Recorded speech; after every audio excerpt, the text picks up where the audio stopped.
And the sense of terror and realization of no salvation for Desperlock in this moment washes over you as Eryn's body begins to swell and extend. You watch as your skin begins to turn a sickly green, her eyes rolling back into a pale, pupilless white. You watch as 2, 6, a dozen of strange extended tendrils begin to whip around from underneath her cloak. You see, and what you can briefly make out, these long tentacle-like extensions that kind of drag and shift and curl.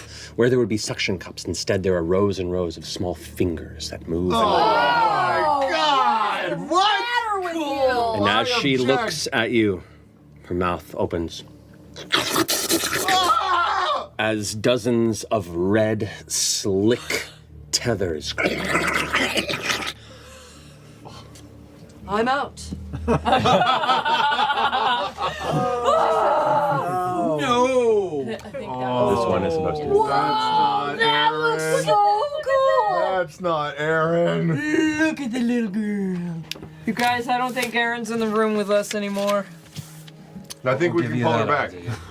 Nearby townsfolk are starting to step out to see what the commotion is and gasping in horror at what they see. Stay back! Run. Charge forward! Send the vigil! Yeah. What are you doing?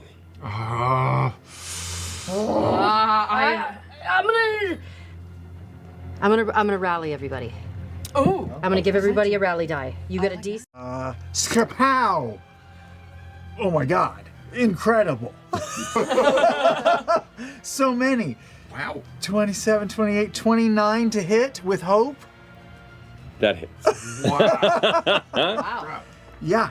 And I will mark a stress to do the kick attack. And this is a D10 plus 2D6. Go kick! To go so Evil Dead 2. 8, 9, 10, 11 points of damage, but it goes back towards the embers. How do you want to? Yes! Keep getting these! Go kicker! Go kicker.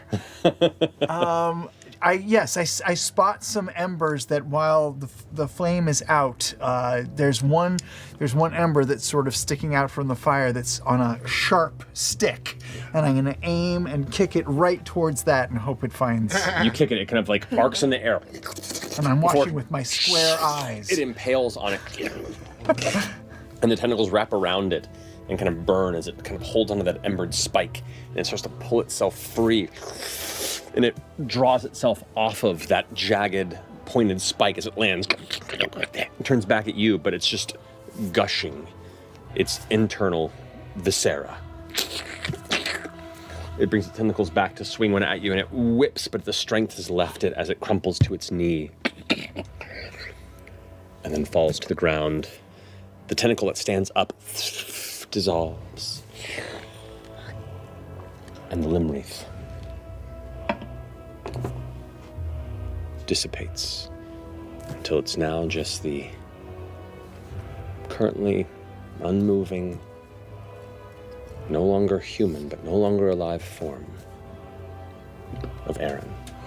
So, I've been to Amber Reach. I've been to Idle Hollows. You've seen them. Seen them. They're and do you have to terrifying go mountain through range. both to get to where they're talking about, or would I be able to plot a direction? It's possible, as Idrova reaches over and pulls out a scroll and sets upon here a layout. Yeah. Desperlock sits this way in the jungles of Avidora with the Luzal Monastery. Trevor points out you would have to travel across the sunken rampart to Volkoru, the next sacred pyre and place of safety. Also, a possibility of gathering materials, possibly other information, whatever you can find. They can be a bit stoic. They are largely elven, and many of them have lived through the majority of the Age of Umbra and have been hardened through it, so just be prepared. Above that, you'll have to travel through the Screaming Forest. Oh, no. Until you, The streaming forest. Idrova It's goes. ironic. If they don't Yeah. scream, don't worry about it. Idrova goes. A quite dangerous space of corrupted nature. Best to move quietly and quickly throughout. Trevor takes up. You'll have to reach and get through the Amber Gate into Amber Reach itself. There are multiple paths through the city, across the drowned sprawl. You can decide which quarter seems best. I've not been there, and I've heard very few good things about it. But I also know that there are some who withstand the shadow and the chaos throughout Amber Reach. So perhaps if you look to the various pyres, some may be friendly, others maybe not so much, so take care. Traveling through the Amber Reach, eventually the Astro Foundry sits towards its northern apex, and beyond that, the Barrow of Blind Repose in the Idle Hollows. So, This is where Ghost Hook and his team are traveling. Oh, I see. So I know how. To the opposite side. I'm cold. I'm cold. Can it is someone very hold wet. me? I'll hold you. Come You here. will? Come here, Yes, right come here. between, right between. Here Come we go. here. You did good. Get your. Yep. Good I'm job. furry. This is good. I know, but Put that you're a wet spider. I'll tie a knot around it to keep it tight. There you go. Just a I really don't seem to know knots. Thank God you're not a sailor or anything. That'd be really embarrassing. yeah. As the rain continues on, Brixton, cold and you're so damp, strong. I know. Muscles are so big and I know. warm. I know. Nestled between the deltoid and the latissimus dorsi. Nearly 2 decades of lifting heavy logs. Your hands are so calloused. Yeah. I kind of like it. Okay. Okay. Help. step on me, keeper. Yeah. The light of day begins to fade as you begin to reach the end of the perimeter of the jungle. And ahead, as you begin to move along the pathway that carves along the cliff face at the base of the mountain, the sheer seaside cliffs are now right over the edge, and you can see the waters of the Ashen Sea rolling, crashing. So are The we? tide is high and dangerous below, and you can see all manner of jagged rocks that protrude at the base of the cliff. And ahead, you can just begin to see the beginning of the sunken rampart. Okay. What was once the most perimeter wall of the extent of Amber Reach's sprawl. An entire region that now mostly lies underwater as the Ashen Seas came in to flood the valley. And the perimeter wall, partially crumbled in places, is now a stretching rampart. Jagged, broken, bridged in places, a challenge in others. But a path to take, as safe as possible, compared to other alternatives. But the light begins to fade, and night begins to creep in. Do you want to press on or make camp? Let's be wise and sleep. Be wise and sleep. Be wise to get to Volcora. Oh, we're not there yet. That's right. Idol, what do you think? I think we should push on. I agree.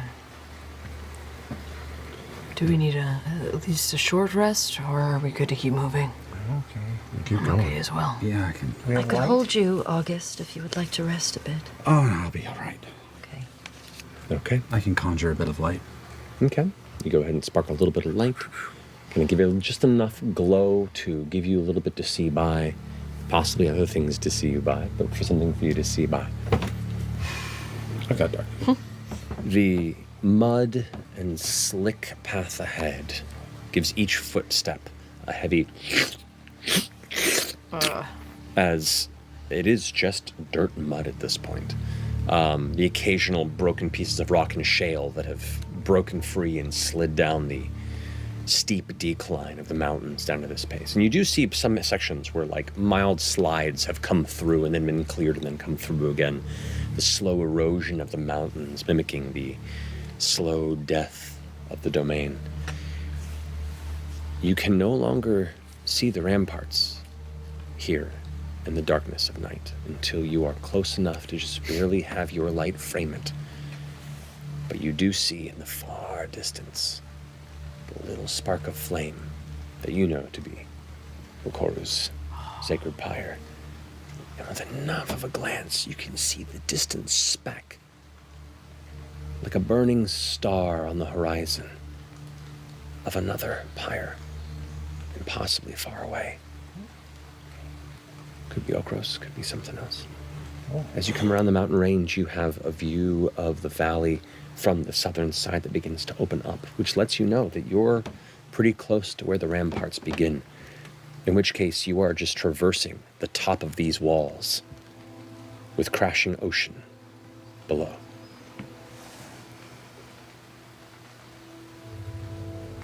And then the mud gives way to hard stone.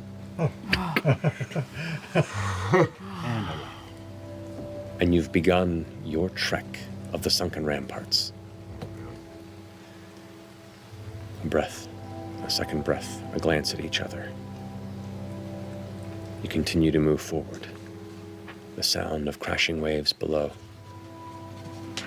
Darkness ahead. Hope keeping you afloat. And anxiety ever curling at the horizon of your vision. That's where we'll pick up next episode. I was there. So we're